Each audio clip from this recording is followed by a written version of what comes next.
இன்றைக்கான வீடியோ தாங்க வந்திருக்கு. இது வந்து பார்ட் 1ங்க. வீடியோ வந்து ரொம்ப லேட்டாக வரதுனால முடிஞ்ச அளவுக்கு உங்கள் ஆதரவை வந்து கொடுங்க.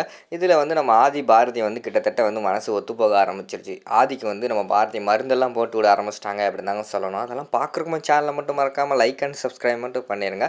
ஃபஸ்ட்டு எடுத்தவொடனே தமிழும் பாரதியும் ஆதியோட வீட்டில் உட்காந்து யோசிச்சுக்கிட்டு இருக்காங்க. போனவர் என்ன ஆளை காணோம் அப்படின்னு சொல்லிட்டு அவங்க வெயிட் பண்ணிக்கிட்டு இருக்காங்க. அந்த நேரத்தில் வந்து ஆதி வந்து வராரு. ஆதி வந்து கையில் அடிபட்டுருக்கு. கையை பிடிச்சிட்டே வர்ற மாதிரி காட்டுறாங்க. உள்ளே வந்தோடனே நார்மலாக வராரு. வந்தவொடனே ஆதியப்பா அவங்களுக்கு ஒன்றும் ஆகலையே அப்படிங்கிற மாதிரி சொல்கிறாங்க. ஏய் என்னடி உடனே ஆதியப்பான்னு போய் சொல்கிற அப்படிங்கிற மாதிரி வந்து பாரதி சொல்கிறாங்க. ஆமாம்மா, நமக்காக போய் சண்டை போட்டாங்க, அவங்களுக்கு ஒன்றும் ஆகலையில எப்படி இருக்காங்க கேட்குறதுல என்ன தப்பு இருக்குது, நீ பேசாமல் இருமா அப்படின்னு சொல்லிட்டு நம்ம இவங்களோட வாயை அடைச்சிடுறாங்க, பாரதியோட வாயை அடைச்சிடுறாங்க. அதுக்கடுத்து வந்து நம்ம பாரதி வந்து திட்ட ஆரம்பிச்சிடுறாங்க. பார்த்தீங்களா, உங்களால் வந்து எங்களுக்கு பிரச்சனை எவ்வளோ தூரம் வந்து துரத்திக்கிட்டு வருது, உங்களால் தான் அந்த ரவுடி பசங்க எங்களை துரத்துறாங்க அப்படிங்கிற மாதிரி வந்து பாரதி சொல்கிறாங்க. இங்கே பாருங்க பாரதி, நான் சொல்கிறத வந்து கொஞ்ச நேரம் கேளுங்க. எங்களால் வந்து அவங்க வந்து உங்களை துரத்தலை. அவங்க வந்து ஆண்டாள் அவங்க ஃபேமிலிக்கு ஏதோ ரவுடிங்க போல், அதனால தான் அவங்க வந்து நீங்கள் ஆண்டாள் ஃபேமிலியோடு இருக்கிறீங்கள, அதனால் உங்களை டார்கெட் பண்ணியிருக்காங்க, வேறு ஒன்றும் கிடையாது. இனிமேல் வந்து அவங்க உங்கள் பக்கமே வரமாட்டாங்க, நான் பேசிட்டேன் அப்படிங்கிற மாதிரி சொல்லிகிட்டு இருக்கிற மாதிரி காட்டுறாங்க. சரிப்பா, எனக்கு ரொம்ப பசிக்குதுப்பா அப்படிங்கிற மாதிரி சொல்கிறாங்க. ஏய் வாடி, நம்ம பேசாமல் வீட்டில் போய் சாப்பிடுவோம் அப்படிங்கிற மாதிரி வந்து பாரதி வந்து தமிழை கூப்பிட்றாங்க. அம்மா நான் வரமாட்டேம்மா, திருப்பி அந்த ரவுடி வந்துட்டா என்ன பண்ணுறது, ஆண்டாள் ஆண்டி வர்ற வரைக்கும் நான் வந்து அந்த வீட்டு பக்கமே வரமாட்டேன் அப்படிங்கிற மாதிரி சொல்கிறாங்க. ஏய் என்னடி, வாடி வீட்டுக்குள்ளே போய் பூட்டை பூட்டிட்டு நம்ம உட்காந்துக்குருவோம் அப்படிங்கிற மாதிரி வந்து நம்ம பாரதி சொல்கிறாங்க. இல்லைம்மா, பூட்டை பூட்டினாலும் அந்த ரவுடி வந்துடுவாங்க, ஆண்டாள் ஆண்டி வர்ற வரைக்கும் நான் பாரதி அப்பா வீட்டில் இருக்க போகிறேன் அப்படிங்கிற மாதிரி சொல்லிகிட்டு இருக்காங்க. இருடி, ஆண்டாள் எப்போ வருவான்னு கேட்குறோம் அப்படின்னு சொல்லிட்டு ஃபோன் பண்ணுறாங்க. ஆண்டாள் வந்து ஃபோனவே எடுக்கலை. என்ன இவ வேறு ஃபோன் எடுக்க மாட்டாளே அப்படின்னு சொல்லிட்டு அவங்க ஃபீல் பண்ணிக்கிட்டு இருக்காங்க. அம்மா எனக்கு ரொம்ப பசிக்குதுமா அப்படிங்கிற மாதிரி வந்து நம்ம தமிழ் சொல்கிறாங்க. அதான் உன்ட்ட சொன்னல, வா வீட்டுக்கு போவோம், அங்கே போய் சமைச்சு சாப்பிடுவோம், எனக்கும் பசியாக இருக்குது அப்படிங்கிற மாதிரி சொல்கிறாங்க. அங்கே நான் வரமாட்டேம்மா அப்படிங்கிற மாதிரி சொல்லிடுறாங்க. உடனே நம்ம ஆதி வந்து சொல்கிறாரு, தமிழ் இருங்க நான் உங்களுக்கு சமைச்சு தரேன் அப்படிங்கிற மாதிரி சொல்கிறாங்க. உடனே விறுவிறுன்னு நம்ம ஆதியும் நம்ம தமிழும் போய் கிச்சனில் போய் சமைக்க ஆரம்பிச்சிடுறாங்க. என்ன வேணும் அப்படிங்கிற மாதிரி கேட்டவொடனே இப்போதைக்கு நூடுல்ஸ் சமைச்சு கொடுங்கப்பா அப்படிங்கிற மாதிரி சொன்னோடனே நூடுல்ஸ் சமைக்க ஆரம்பிச்சிடுறாங்க. சமைச்சிக்கிட்டே இருக்காங்க. இன்னொரு பாக்கெட் எடுத்து இதையும் சேர்த்து சமைங்கப்பா அப்படிங்கிற மாதிரி வந்து தமிழ் சொல்கிறாங்க. இது எதுக்கு அப்படிங்கிற மாதிரி கேட்டவொடனே அம்மாவும் பசிக்குதுன்னு சொன்னாங்கல்ல, அம்மா வந்து நூடுல்ஸ் நல்லா சாப்பிடுவாங்க, சமைங்க அம்மா கொடுப்போம் அப்படிங்கிற மாதிரி சொல்கிறாங்க. அம்மா வந்து சாப்பிட மாட்டாங்களே நம்ம சமைச்சா அப்படிங்கிற மாதிரி கேட்டவொடனே இல்லை கண்டிப்பாக வந்து சாப்பிடுவாங்க அப்படிங்கிற மாதிரி சொல்கிறாங்க. சரின்னு சொல்லிட்டு 2 பேர் சேர்ந்து சமைச்சிக்கிட்டு இருக்காங்க. சமைச்சு முடிச்சுட்டு கொண்டு வந்து பாரதி கிட்ட கொடுக்காங்க. பாரதி வந்து எனக்கு ஒன்றும் வேண்டாம் அப்படிங்கிற மாதிரி சொல்லிடுறாங்க. உடனே தமிழ் சொல்கிறாங்க, நீ சாப்பிடலைன்னா நானும் சாப்பிட மாட்டேன், நானும் பசியும் பட்னியாகவே இருக்கேம்மா அப்படிங்கிற மாதிரி சொல்லிடுறாங்க. சரி கொடு நானே சாப்பிட்றேன் அப்படின்னு சொல்லிட்டு 2 பேர் சாப்பிட்டுக்கிட்டு இருக்கிற மாதிரி காட்டுறாங்க.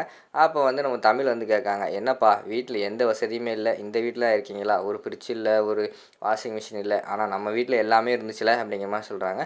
பாரதி சாரி தமிழ், வீட்டில் என்ன இருக்குதுன்னு பிரச்சனை கிடையாது, நம்ம கூட யார் இருக்காங்கன்னு தான் பிரச்சனை. அந்த வீட்டில் இருந்தப்போ நீங்கள் உங்கள் அம்மாவும் என் கூட இருந்தீங்க, அது எனக்கு சந்தோஷமாக இருந்துச்சு. இப்போ இந்த வீட்டில் இருக்கிறப்ப நீங்கள் எங்கள் கூட இருக்கீங்க, அதான் எனக்கு போதும் அப்படிங்கிற மாதிரி சொல்கிறாங்க. உடனே பாரதிக்கு வந்து கோவம் வந்துடுது. உங்ககிட்ட என்ன சொன்னேன், பழசெல்லாம் பேசக்கூடாது, இனிமேல் எங்களை விட்டு விலகி போங்கன்னு சொன்னல, எதுக்கு தேவையில்லாமல் திருப்பி பேசுகிறீங்க, சத்தியம் வேறு பண்ணீங்கல்ல அப்படிங்கிற மாதிரி சொல்கிறாங்க. ஆமாம் நான் ஒன்றும் பேசலையே, தமிழ் வந்து என்கிட்ட கேட்டால் அதுக்கு தான் ஆன்சர் பண்ணேன் அப்படிங்கிற மாதிரி சொல்கிறாங்க. உங்களுக்கு ஒரு நாள் அது எனக்கு என்னை கஷ்டப்படுத்தலாம், உங்களுக்கு அன்றைக்கி நாள் வந்து சரியாகவே போகாது போல் அப்படின்னு சொல்லிட்டு விறுவிறுன்னு வந்து தமிழை கோவப்பட்டு அந்த இடத்துலேருந்து கூப்பிட்டு போயிடுறாங்க. அடுத்த சீனில் வந்து நம்ம இவர் இருக்கார்ல அழகர் வந்து காரை தொடச்சிக்கிட்டு இருக்கிற மாதிரி காட்டுறாங்க. அப்போ வந்து ஆண்டாளோட அம்மா வந்து தம்பி இந்தாங்க டீ குடிங்க அப்படிங்கிற மாதிரி சொல்கிறாங்க. இல்லை மேடம் இருக்கட்டும், எனக்கு வேண்டாம் அப்படிங்கிற மாதிரி சொல்கிறாங்க. உடனே என்ன மேடம்னு சொல்லிக்கிட்டு இருக்கீங்க, அத்தைன்னு சொல்லுங்கள், இந்தாங்க தம்பி டீயை குடிங்க அப்படிங்கிற மாதிரி சொன்னோடனே தேங்க்ஸ் அத்தை அப்படின்னு சொல்லி வாங்கி குடிச்சிட்டு அவங்ககிட்ட உண்மையை சொல்கிறாங்க அழகர். அத்தை நான் ஒன்று சொல்கிறேன், தப்பாக நினச்சிக்காதீங்க, உங்கள் பொண்ணு மேலே எந்த தப்பும் கிடையாது, எல்லா தப்புமே என் மேலே தான், நான் தான் அன்றைக்கி வந்து ஆளை மாற்றி தூக்கிட்டு போயிட்டேன் அப்படிங்கிற மாதிரி சொல்கிறாங்க.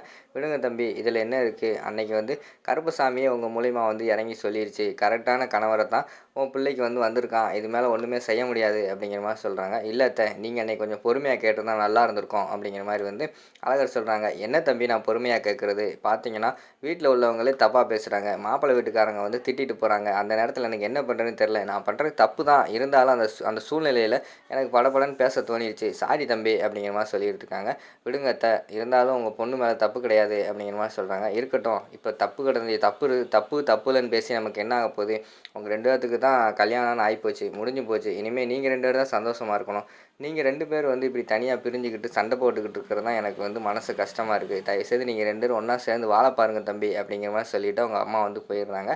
உடனே நம்ம இவர் வந்து யோசிச்சுக்கிட்டே இருக்காரு. டக்குன்னு பார்த்தா பக்கத்தில் வந்து ஆண்டாள் வந்து நிற்கிற மாதிரி தெரியுது. என்னடா ஆண்டாள் பக்கத்தில் நிற்காளே அப்படின்னு சொல்லிட்டு கண்ணை கசக்கிட்டு பார்க்காங்க. டக்குன்னு ஆண்டாள் வந்து மறைஞ்சிடுறாங்க. ஓ கனவா அப்படின்னு சொல்லிட்டு அவர் அமைதியாக இருக்காங்க.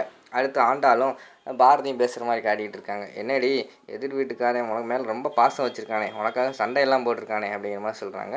அதெல்லாம் ஒன்றும் இல்லடி, சும்மா தாண்டி அப்படிங்கிற மாதிரி சொல்கிறாங்க. எதிர் வீட்டுக்காரனுக்கும் பொண்டாட்டி இல்லை, உனக்கும் புருஷன் இல்லை, 2 பேரும் சேர்ந்து லவ் பண்ணி மேரேஜ் பண்ணிக்கோங்கடி. உன்னோட கலருக்கும் அழகுக்கும் அவனும் சூப்பராக இருக்கான், 2 பேரும் கல்யாணம் பண்ணிக்கோங்க அப்படிங்கிற மாதிரி சொல்கிறாங்க. இங்கே பாரு, தேவையில்லாமல் ஏதாவது பேசிக்கிட்டு இருக்காது அப்படின்னு சொல்லிட்டு பாரதி வந்து திட்டி விட்டுறாங்க. சரி போ, நான் சொன்னால் எங்கே கேட்குற அப்படிங்கிற மாதிரி சொல்கிறாங்க. நான் சொன்னால் மட்டும் நீ கேட்குறியா? அதாவது அழகர் கூட சேர்ந்து உன்னை வாழ சொல்கிறேன், ஆனால் நீ கேட்க மாட்டே, அப்படின்னா நீ சொல்கிறத மட்டும் நான் கேட்கணுமா அப்படிங்கிற மாதிரி சொல்கிறாங்க. ஏய், அந்த பிரச்சனை வேறு, இந்த பிரச்சனை வேறு. அழகர் உன்னை மாற்றி தாண்டி கல்யாணம் பண்ணிட்டாரு, ஆனால் என் பிரச்சனை நீ முடிச்சு போடாத அப்படிங்கிற மாதிரி சொல்லிவிட்டு அந்த இடத்துலேருந்து போயிடுறாங்க. அடுத்து வந்து நம்ம அழகரும் ஆதியும் பேசுகிறாங்க.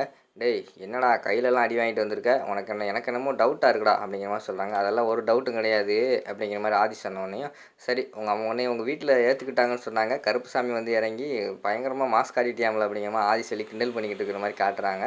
அதோட பார்த்தீங்கன்னா அந்த எபிசோடு வந்து பார்ட் 1 வந்து முடிச்சிடுறாங்க.